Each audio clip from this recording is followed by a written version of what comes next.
और एक आपने देखा होगा कि एंटी एजिंग क्रीम के बारे में भी बोलते हैं कि उसकी वजह से झुर्रियाँ कम हो जाती है, तो क्रीम से होता है ऐसा? सो क्रीम से डिपेंड करेगा कि उसके अंदर इंग्रेडिएंट्स क्या है, राइट। अगर आपका लगाएं तो? तो ऑफ कोर्स हमारे तो रिजल्ट्स भी हैं। आप अगर वेबसाइट पे देखेंगे जितनी बिफोर आफ्टर की फोटोज है उनमें से एक भी फोटोशॉप नहीं है। और मैं ये पब्लिकली यूट्यूब पे बोल रहा हूँ आपके चैनल के थ्रू। तो वो सारे रियल पीपल रियल रिजल्ट्स है, राइट। और उसके पीछे बहुत पावरफुल साइंस है। पहली बात तो ये कि एंटी एजिंग क्रीम जो हम दे रहे हैं रेटिनॉल नाइट क्रीम, उसमें एक 1% एनकैप्सुलेटेड रेटिनॉल है, which is one of the most researched molecule जिससे एंटी एजिंग होती है। वो स्किन का सेल सेल टर्नओवर बढ़ाता है और उसके कारण स्किन की रिन्यूअल और रिजुविनेशन फास्टर होता है। साथ में उसके अंदर कोएंजाइम क्यूटेन है, नायासिनामाइड है, कोकोआ बटर है, शिया बटर है। तो हमने ये इंश्योर किया है कि उसके कारण स्किन ब्राइटनिंग भी हो, उन बटर्स के कारण एमोलियंस के कारण ड्राइनेस भी नहीं रहे, हाइड्रेशन भी इम्प्रूव हो। तो it's a very good solution for anybody looking to start the anti ageing journey. Having said that, I think prevention is always better than cure. और उसके लिए इम्पॉर्टेंट है सनस्क्रीन की एप्लीकेशन प्रॉपर हो। तो अगर आप रेटिनॉल नाइट क्रीम रात को लगा रहे हो लेकिन दिन में सनस्क्रीन नहीं लगा रहे हो, तो I would say you can probably still age and probably age faster than the benefit it you will get. तो वो बहुत इंपॉर्टेंट है कि सनस्क्रीन, यूवीए प्रोटेक्शन, जो हमने अभी बात करी, PA++ रेटिंग, वो चीज़ों का ध्यान रखा जाए। तो मैं आप ही से जानना चाहूँगा कि अगर मेरे को अपनी स्किन केयर रूटीन या स्किन केयर जर्नी स्टार्ट करनी है, तो like how should I start? So Anant, skin care उतना कॉम्प्लिकेटेड है नहीं जितना उसको बनाया गया है, और मैंने भी बहुत लेट लर्न किया इसको। बट पिछले 5 साल से मैंने रियलाइज़ किया है कि एक अच्छे स्किन केयर रूटीन का क्या बेनिफिट है। तो start with a good cleanser, कोई भी एक फेस वॉश जो आपकी स्किन टाइप के बेसिस पे आपको सूट करे।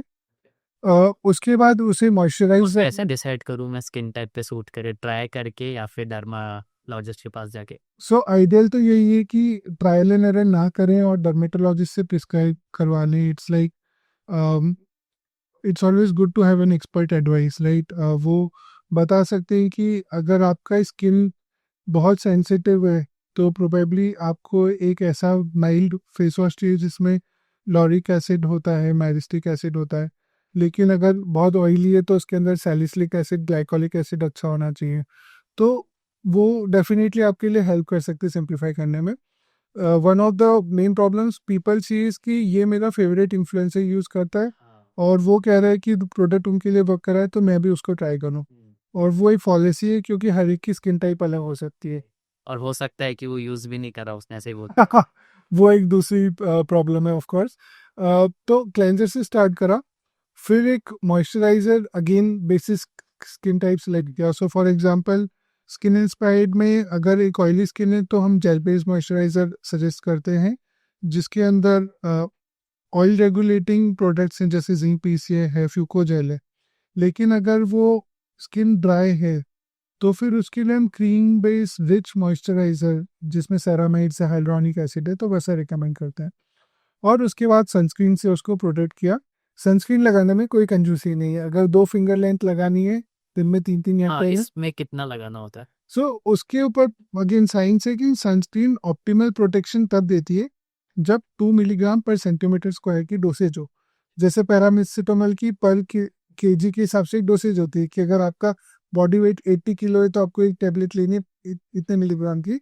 उसी तरीके से अगर सनस्क्रीन को आपने 2 फिंगर लेंथ की जगह 1 फिंगर लेंथ लगाया है तो वो SPF 50 का नहीं, SPF 10 का प्रोटेक्शन देगी। अच्छा, तो वो सब कम सनस्क्रीन लगाते हैं ताकि जल्दी चलो। कम, हाँ। हाँ, वो एक बहुत बड़ा प्रॉब्लम है क्योंकि हमें लगता है कि हम value, of course value Sikar है, तो इट्स बेटर कि आप एक ऐसी सनस्क्रीन ले जिसको आप पूरी तरह लगा पाए, चाहे वो अफोर्डेबल हो। क्योंकि सनस्क्रीन आज के डेट पे इंडिया में बहुत अच्छी अच्छी आने लगी है अफोर्डेबल प्राइस पॉइंट पे। लेकिन कम नहीं लगानी चाहिए डोसेज से, नहीं तो वो अगेन एक एक्सपोनेंशियल कर्व है जो बेनिफिट कम मिलता है उसका। आधा अधूरा ही बेनिफिट। बिल्कुल। तो वो दूसरा प्रॉब्लम है। अब ये बेसिक रूटीन हो गया, क्लेंस, मॉइस्चराइज और सनस्क्रीन, प्रोटेक्ट। पर अगर कोई टारगेटेड कंडीशन है जैसे एक्ने है, हाइपर पिगमेंटेशन है, या कोई पर्टिकुलर बेनिफिट चाहिए जैसे हाइड्रेशन चाहिए या फिर एंटी एजिंग चाहिए, तो उससे रिलेटेड कोई Siram after cleansing and before moisturising use किया जा सकता है. So that pretty much is what a CSMS cleanse serum moisturising sunscreen routine is. Okay. So like अब मैं आपसे जानना चाहूँगा, जब आप प्रोडक्ट लॉन्च करते हो तो आप मार्केट ट्रेंड को देखते हो या आप अपनी R&D के हिसाब से लॉन्च करते हो?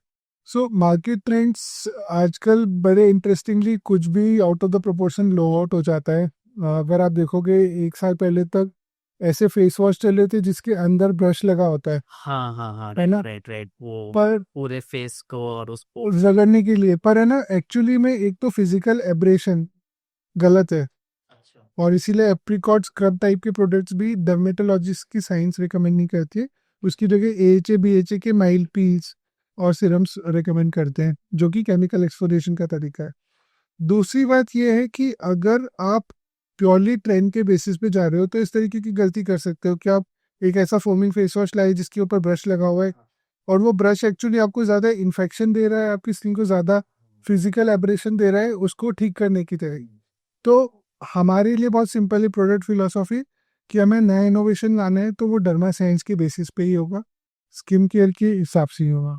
जैसे कि आपने बताया कि वो ब्रश की वजह से हो जाता है, तो हम प्रोडक्ट को दोष देते हैं कि इस प्रोडक्ट की वजह से, इसके जो इंग्रेडिएंट्स है उसकी वजह से हुआ है. वो बात सही है, और मैं ये कहूँगा कि अगर वो ब्रश भी एक मैन्युफैक्चरर ने डिसाइड किया तो वो प्रोडक्ट का ही पेरिफेरल पार्ट हो गया, है ना. राइट. तो डेफिनेटली मैं तो कहता हूँ कि पैकेजिंग सिर्फ दिखावा नहीं है, वो फंक्शनली भी प्रोडक्ट को कॉम्प्लीमेंट करनी चाहिए. तो वो इस तरीके से होनी चाहिए कि आपके प्रोडक्ट की एप्लीकेशन ईजियर रहे, आपका प्रोडक्ट कंटामिनेशन फ्री रहे, आपका प्रोडक्ट सेफ रहे, अगर आप यूज़ नहीं कर रहे हैं तो सनलाइट और एक्सपोजर से. तो वो बहुत इंपॉर्टेंट होता था.